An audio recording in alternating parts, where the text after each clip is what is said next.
নমস্কার সবাইকে, যেন আবার ফিরে পাই। আর গৌতম স্যারের কথা কি বলবো, উনি এতটা কনসার্ন এই ব্যাপারে এবং আমাদের সবাইকে যে একত্রিত করে রাখার যে দায়িত্বটা উনি মাথায় নিয়েছেন, অক্ষরে অক্ষরে উনি সেটা পালন করে যাচ্ছেন। এটা না বললে আজকের অনুষ্ঠানের মানে একটা অসমাপ্ত দিক থাকতো।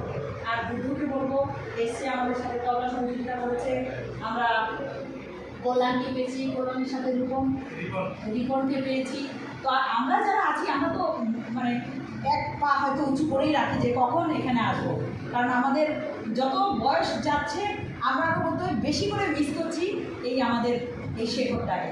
তো এখানে আসলেই আমরা আবার সেই তরুণ হয়ে যাই, মনে হয় যেন আমরা আবার 19-এ পা রেখেছি, মানে সেই কলেজ, সেই ফার্স্ট ইয়ার। তো হ্যাঁ